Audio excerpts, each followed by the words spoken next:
안녕하세요. 화정입니다. 소박한 제 수필방에 찾아와 주셔서 반갑고 고맙습니다. 네 번째 수필 제목은 눈빛인데요.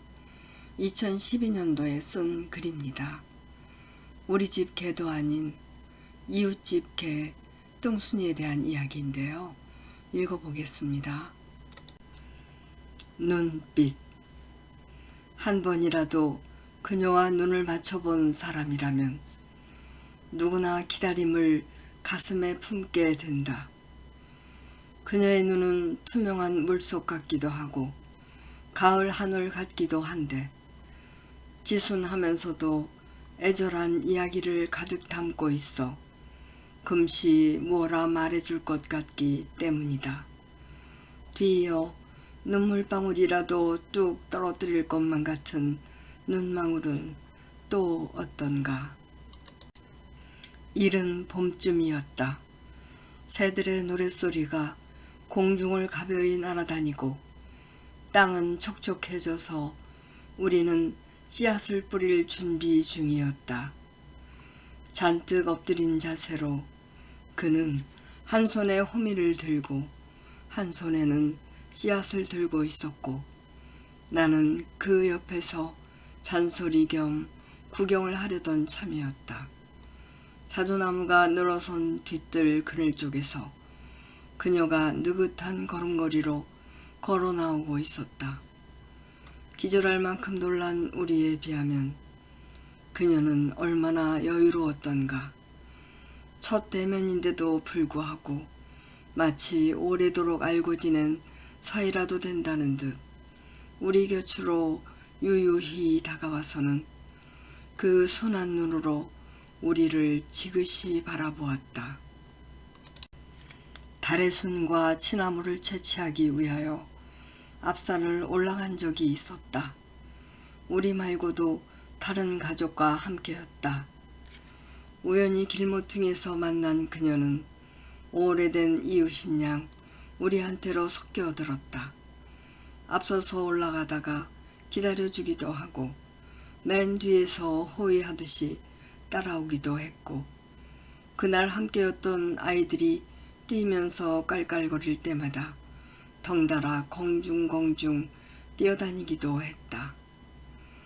나무 그늘에 자리를 마련하고 도시락을 먹을 때에는 요조 숙녀처럼 옆에 앉아서 물끄러미 우리를 바라보았는데 그 양순한 눈빛에 반한 우리는 그녀 앞에 만난 것들을 자꾸 놓아주었다. 찐 고구마라든가 구워 먹고 남은 고기라든가 하다못해 찬밥이라도 주고 싶어하는 정이 많은 남편 때문인가 작은 집 컨테이너에 그녀는 자주 나타났다. 우리가 산책이라도 나설라 치면 그녀는 어디선가 불쑥 나타나 앞장을 서주었다. 대여섯 발 앞서서 걷다가는 뒤돌아 보아주고 우리가 늦는다 싶으면 기다려주기도 했는데 그때마다 우리를 바라보는 그녀의 눈은 할 말을 산처럼 쌓아놓고서 하는 벙어리 소녀를 연상하게 했다.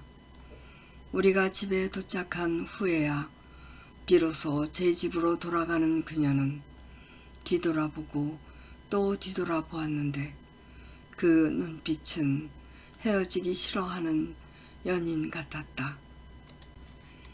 그녀는 엉덩이 살집이 두둑하여 우리가 뚱순이라 이름 붙인 양자산 계곡 위 도자기집 개다.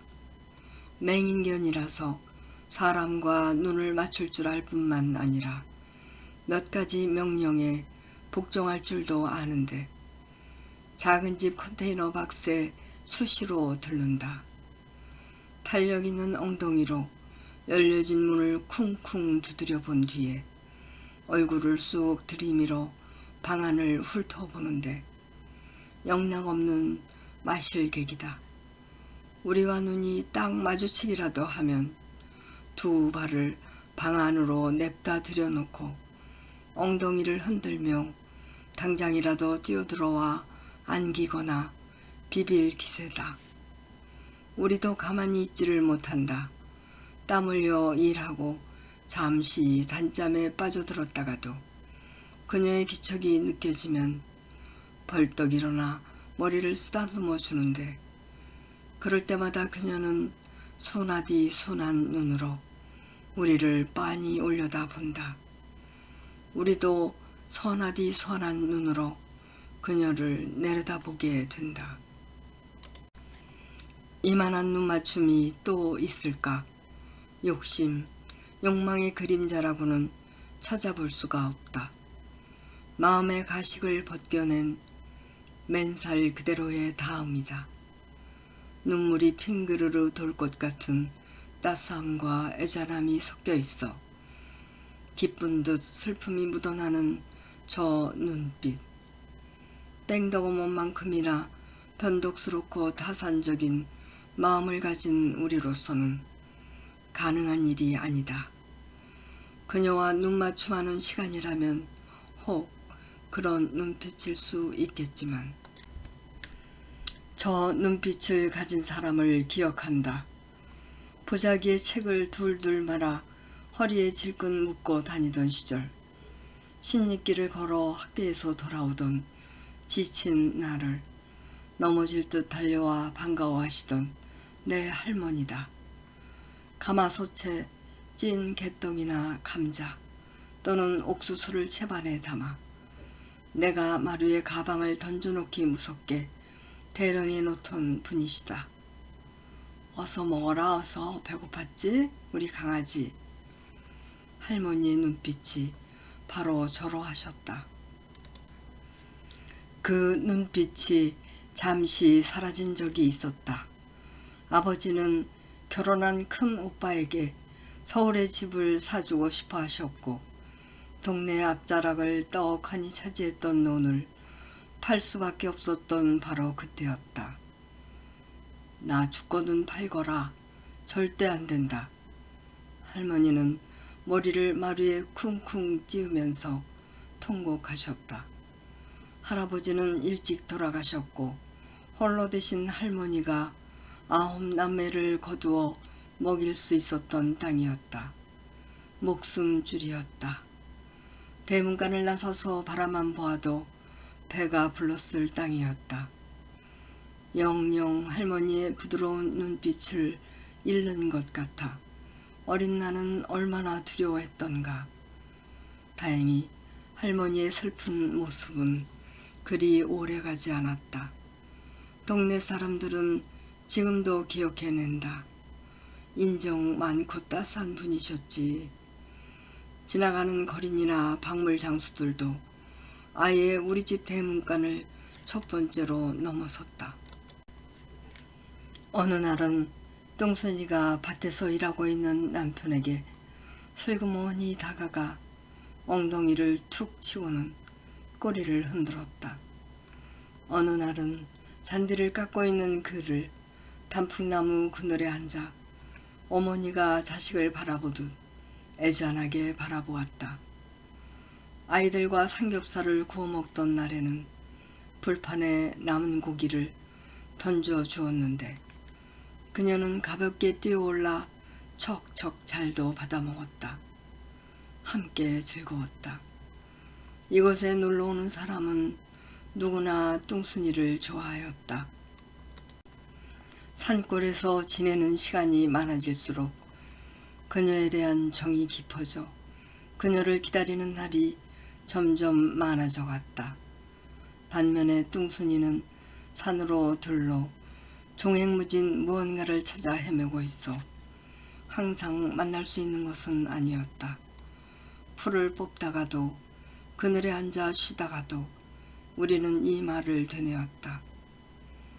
왜 오늘은 뚱순이가 안 오는 거지? 먹을 거라도 챙겨놓은 날에는 더 그랬다. 그녀가 오는 길 쪽을 자꾸 쳐다보았다. 아파트 밀림 속 도시에 있는 날에도 나는 그녀를 기다리는가. 베란다에 쭈그리고 앉아 지나다니는 사람들을 물끄러미 내려다보는 일이 잦아졌다. 가방을 맨 아이가 넘어질 듯 달려가고 노인이 한 발 한 발 조심스레 지나가고 늘 바삐 종종걸음으로 다니는 2층 집 아주머니가 쏜살같이 걸어간다. 이런 날은 분명 그리워서일 것이다. 만나고 싶어서일 것이다. 순하디 순한 눈으로, 선하디 선한 눈으로 마주칠 뚱순이 눈빛을, 뚱순이 같은 눈빛을